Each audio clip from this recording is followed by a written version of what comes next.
G'day guys, Dean here from Blog for the Blood God, and today I want to talk to you about some really nuanced understanding of why... No.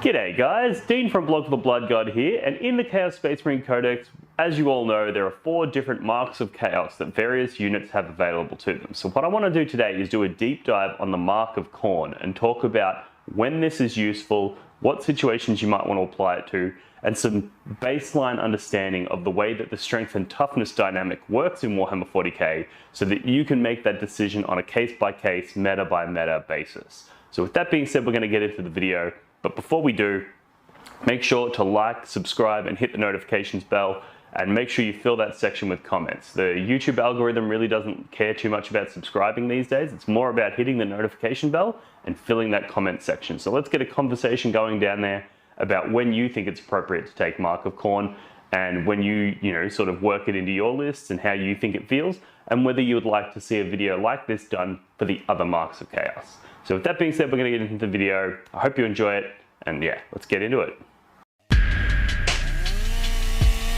Blog for the Blood God.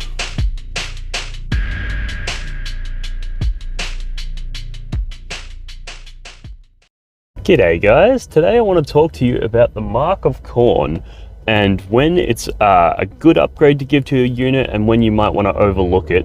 And in order to do that, we need to break down some fundamentals about how the toughness and strength characteristics work in Warhammer 40k.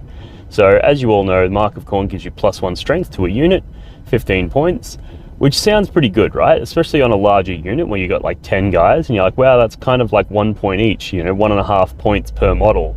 To give them +1 strength, that's really good. However, the interesting thing with the strength and toughness dynamic in Warhammer 40k is that +1 strength will often actually mean nothing for your unit, depending on the types of targets that you're hitting and depending on your current toughness values. So whether or not you're buffing up that strength, there's a few things that need to be taken into consideration before deciding whether or not it's something that you want to invest points in. So the first thing that I think is worth breaking down is your meta, right? Now, I've done a deep dive video on how to analyze a meta, so I'll put a link to that in the descriptions and you can go back through my channel and check that out. But basically, the first thing you need to do is analyze your meta and decide what sort of toughness characteristic there is lots of, or what kind of units are particular challenges for you and what their toughness characteristic is.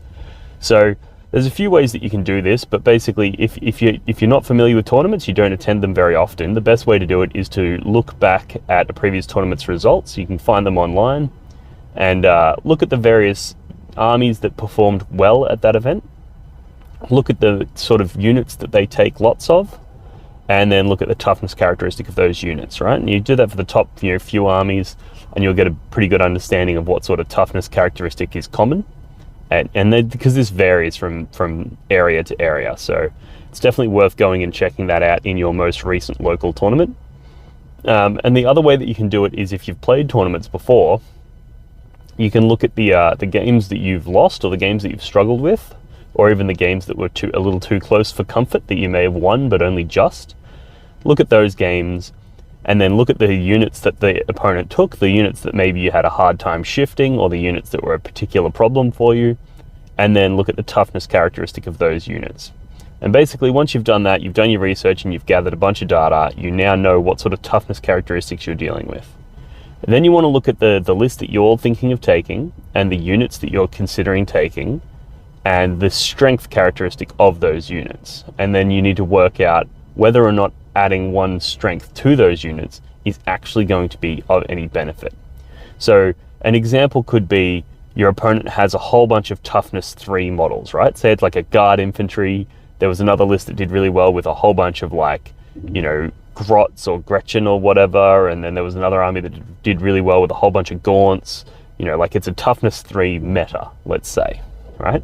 And if that was the case, what you'd want to do is consider the strength characteristic of your units, and say you've got a bunch of strength 4 things like Legionnaires, for example. Well, giving those Legionnaires Mark of Khorne is actually not very useful in that meta, because strength 4 into toughness 3, you're already wounding on 3+, and if you go up to strength 5, you're still only wounding on a 3+. So you're not really gaining much utility from the Mark of Khorne in that meta with those units. However, if you were to go, okay, well, in order for me to gain anything, I need to be strength 6, well, maybe instead of Legionnaires, you take something like Chosen, because Chosen is strength 4. They get +1 strength from the Mark of Khorne, strength 5, which, as we've decided, wasn't very useful. But then they get another +1 strength from their accursed weapon, putting him at strength 6. So now you go from wounding on a 3+ to wounding on a 2+ into all of those toughness 3 models. So in a toughness 3 meta, the Mark of Khorne isn't very useful on your Legionnaires, but it is very useful on your Chosen or your Terminators, for example. So that's just one example of the way you want to analyze the meta, look at it and go, okay, cool. Where is this going to come into play? Which units is it actually useful on and which is it not? A general rule of thumb is that you want to try to get your strength characteristic to an even number, because it's something like going from strength 4 to strength 5. Well, against toughness 1, 2, and 3, that doesn't matter. Against toughness 6, 7, that doesn't matter. And against toughness 11, 12, so on, it doesn't matter. So your range is narrowed when you go from strength 4 to strength 5, whereas going from strength 5 to strength 6, there's a few additional breakpoints where that does matter, and it gets more pronounced at the top end. Like going from strength 6 to strength 7 literally only matters when you're targeting things that are toughness 6 or toughness 7, because if you're strength 6, anything toughness 1 to 5, you're winning on 3s or 2s if they're toughness 3 or lower, and the same could be said for strength 7. And anything that's toughness 8 to 10 or 8 to 11, you're already wounding on 5s, whether you're strength 6 or strength 7.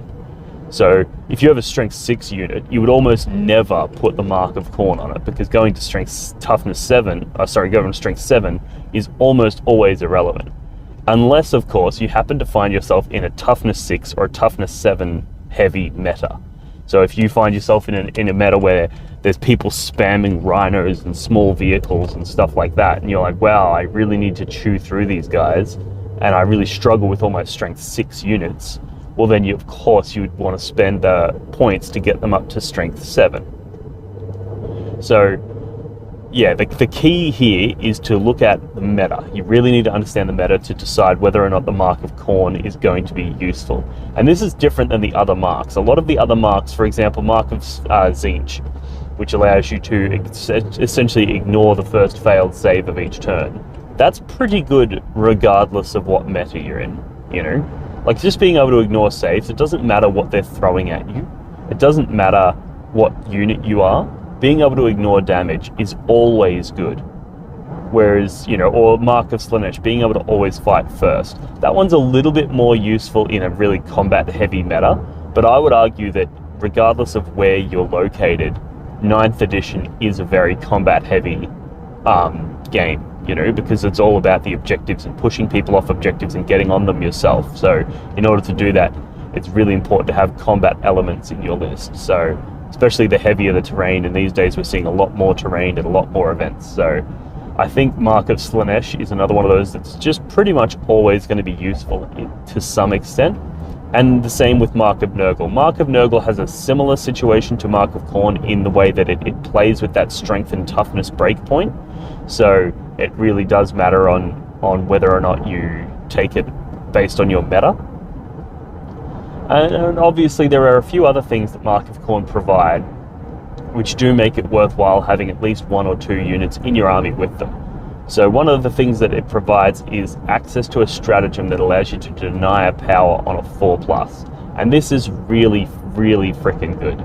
So even if you've got just like a basic bitch unit of Legionnaires down the backfield somewhere, giving them Mark of Khorne so that they can, if your opponent takes something like Warp Ritual, you can just put your Legionnaires behind a wall out of line of sight, but within 24 inches of the center of the table, which is pretty easy to do. There should be generally plenty of spots where you can put them.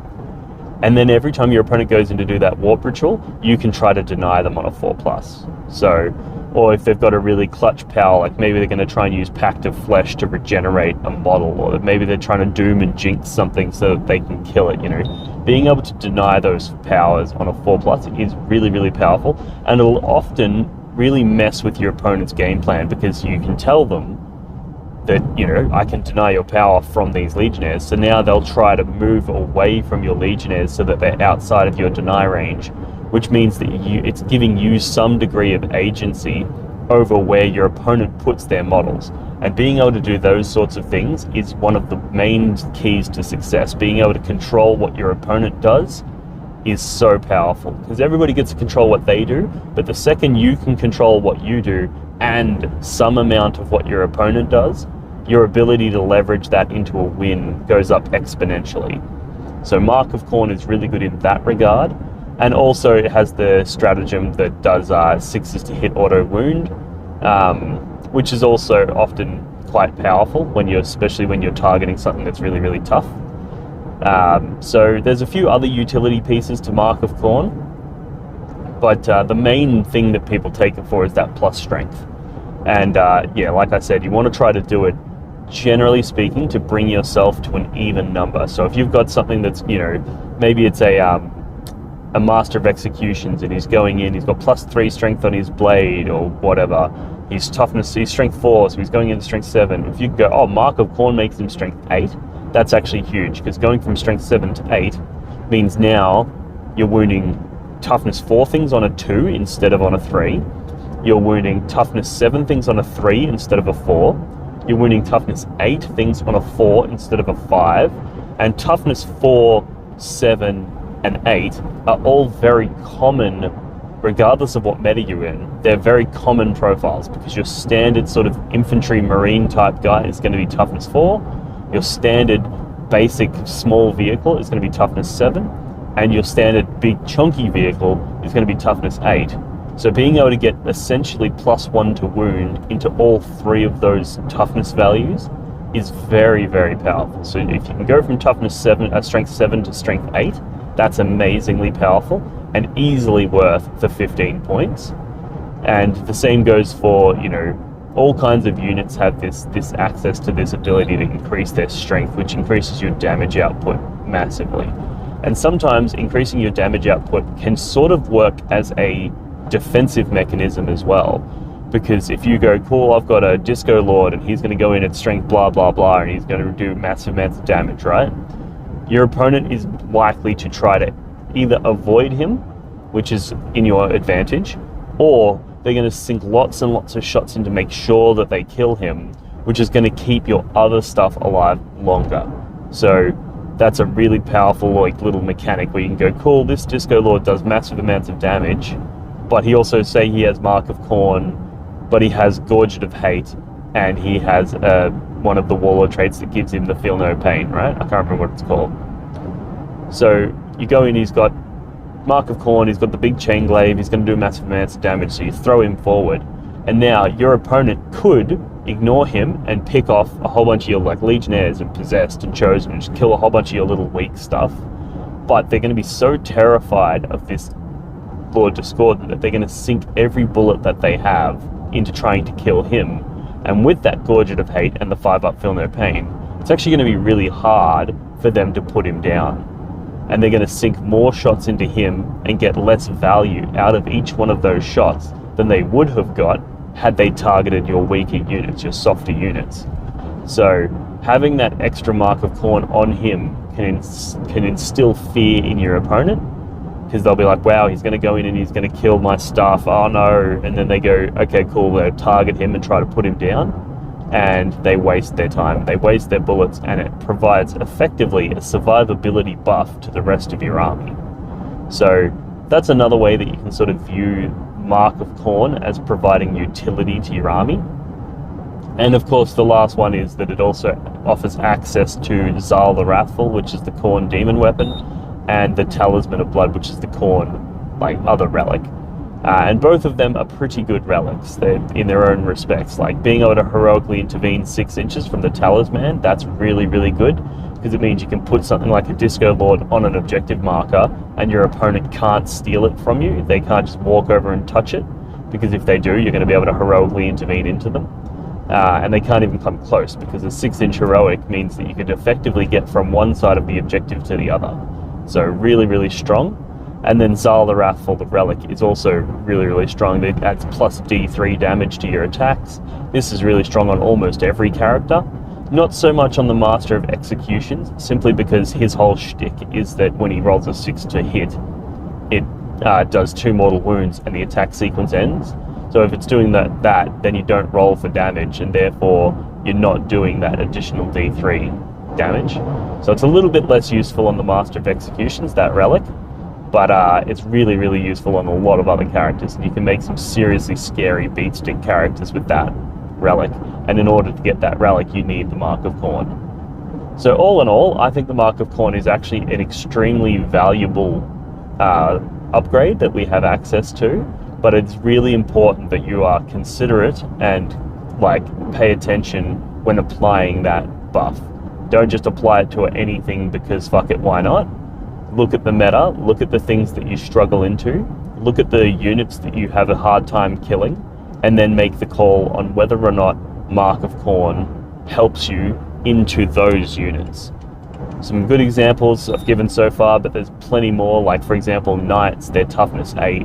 If you struggle to kill Knights, well, putting Mark of Khorne on your Legionnaires, for example, then they go from strength 4, which would win the Knights on 6s, to strength 5, which would win the Knights on 5s, which is actually double.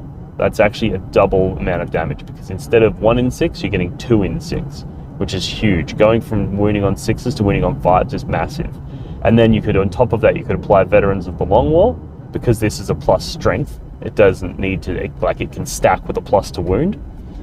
So if you go, cool, my Legionnaires go from, if they didn't have Mark of Khorne, they'd be wounding on 6s, but with Mark of Khorne and Veterans of the Long War, they're now wounding on 4s, and then if they've got an icon in the unit and chainswords, they're going to be AP 2, so they're actually going to put a fair bit of hurt on a knight. They're going to be wounding it on 4s and pushing it back to a 5-up save.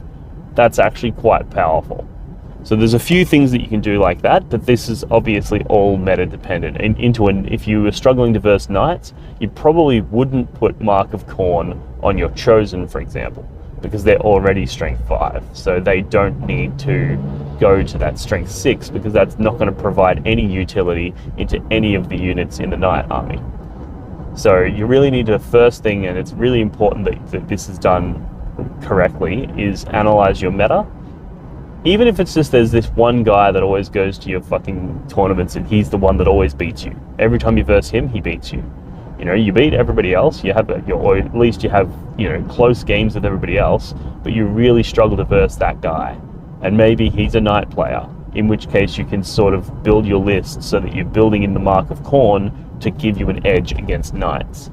Or maybe he's a Genestealer cult player and he floods the board with toughness 3 models, in which case, instead of putting the Mark of Khorne on your Legionnaires, you would put it on your Chosen.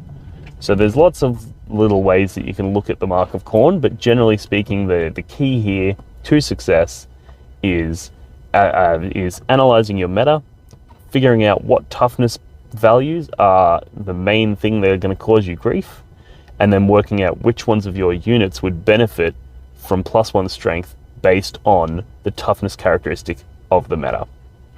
So yeah, that rounds out the video. Thanks for tuning in, guys, and I will talk to you in the next one. Cheers. Alrighty guys, thanks for tuning in. I hope you enjoyed that video. Like I said at the start, make sure to like, subscribe, and comment, and also make sure you hit that notification bell. YouTube will not feed these videos out to people if they don't hit that notification bell. So make sure you do that if you enjoyed this video and you want to see more content like it. So that being said, I'm going to leave it here. I hope you enjoyed it. Let's get a conversation going in the comments below. And also a huge shout out and a huge thank you to my supporters on Patreon. You guys are absolute fucking legends. You help keep me motivated. You help me buy new equipment so that I can continue to improve the quality and improve the quantity of videos that I'm able to get out to you guys. So thank you very much to my Patreon supporters. Thank you to all those who like, subscribe, and comment. Thank you to all those who purchase my merchandise, because I get a small amount off the top of that, which I can then reinvest into doing more content and better content. So huge thank you, and I'll see you guys in the next one. Cheers. The Warhammer community suffers from some of the most prohibitively expensive essentials in the world, especially Australian content creators. Every single day, Dean wants to create content, but he can't. Suffering from old, worn-out brushes, expensive model kits, and costly software and equipment, he can't endure much longer. Just look at this dirty paint water. Would you drink this? Would you let your child? Even a small monthly donation can help provide Dean with clean paint water, basic tools for survival, and access to life-saving information and education. So please, follow the links in the description below and find out how you can sponsor a mad cunt like Dean today and end the suffering. Suffering that is cruel, unsustainable, and your fault.